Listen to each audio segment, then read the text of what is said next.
Bonjour, dans cette vidéo, nous allons faire un récapitulatif des 3 façons abordées en classe qui permettent de représenter les fractions. Tout d'abord, la fraction dont il est question, c'est elle qui est au milieu, 3/4. Commençons par représenter la fraction dans une surface.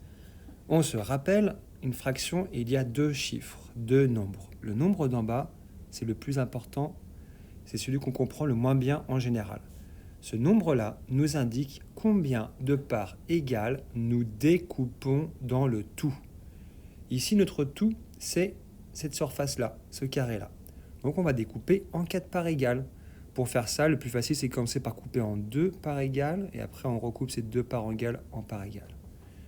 Maintenant, le nombre d'en haut, 3. Ce nombre-là nous dit combien de parts nous prenons dans la fraction. Je vais me servir alors une part ici, une part ici et une part là. Voilà, tout ce que j'ai dessiné en rouge, c'est la fraction 3/4. Et on se rend compte qu'ici, il reste 1/4, c'est ce qui reste dans le tout. Maintenant, intéressons-nous à la possibilité de représenter les fractions sur une ligne. Encore une fois, on regarde notre nombre d'en bas. 4. On découpe en 4 parts. Alors on va prendre la moitié du segment ici, on reprend la moitié, et voilà. On a découpé en 4 parts égales. Alors, c'est fait à main levée, donc c'est pas précis, c'est normal. L'idée est d'avoir en tête que ce sont des parts égales. On regarde le nombre d'en haut, encore une fois. 3/4. 1, 2, 3. Et voici la position de la fraction 3/4 sur notre ligne graduée. Maintenant, voyons comment représenter les fractions avec une collection d'objets. On se rappelle, une collection d'objets, c'est quand il y a plusieurs objets. Ici, ce sont mes cercles. Nous avons au total 8 cercles. Je veux en prendre les 3/4. Alors attention, ici, il ne faut pas se tromper. On reprend notre nombre d'en bas, 4. Ça veut dire que nous faisons 4 parts égales dans le tout. Nous avons 8 jetons. 4 parts égales, ça va faire des parts de 2 jetons. On a une part ici, une part ici, une part ici et une part ici. Maintenant, on va en prendre 3. On va colorier les jetons que l'on prend. Donc là, j'ai pris une part, là 2 parts et maintenant 3 parts. Donc on se rend compte que dans mes 3/4 de la collection, il y a 2, 4, 6 jetons. Voilà pour ces 3 façons de représenter. Dans cette partie de la vidéo, on va utiliser une fraction pour retrouver à quoi ressemble le tout. Dans la partie d'avant, on a utilisé la fraction pour découper le tout. On avait le tout, on le découpait. Là maintenant, on a une partie du tout, on va essayer de retrouver à quoi il ressemble avant. Notre fraction, elle est au milieu, 1/4. Commençons par les surfaces. Cette partie-là, la surface, on sait que c'est 1/4.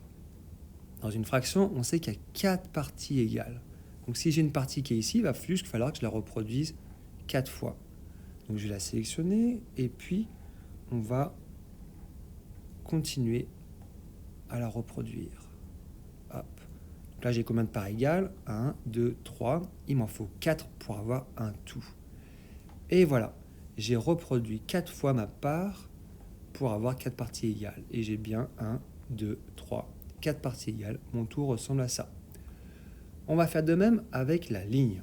Donc on se rappelle, là j'ai 1/4. Ça, c'est 1/4. Donc il nous manque encore 3/4 pour avoir le tout. Alors je vais reproduire 1, donc 1, 2, 3 et 4. Alors j'ai pas assez de place ici, tac, mais on fait ces petites parts ici.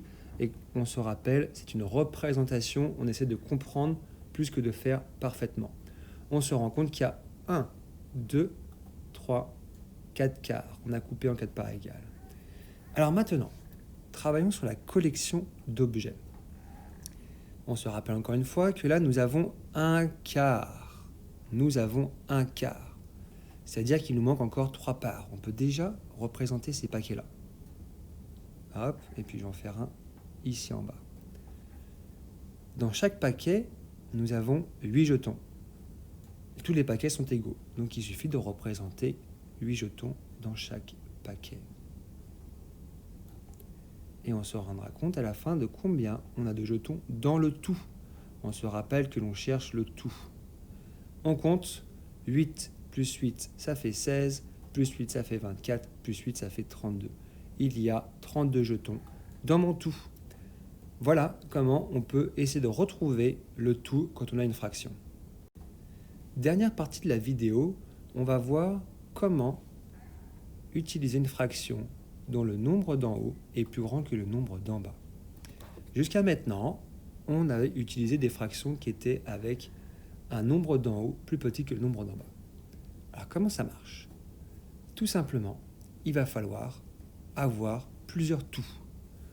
On veut 5 demi. On se rappelle que le chiffre d'en bas, ça permet de couper la pizza en deux parties. Hop, je prends un demi. Je prends 2 demi. Là, j'ai que 2 demi.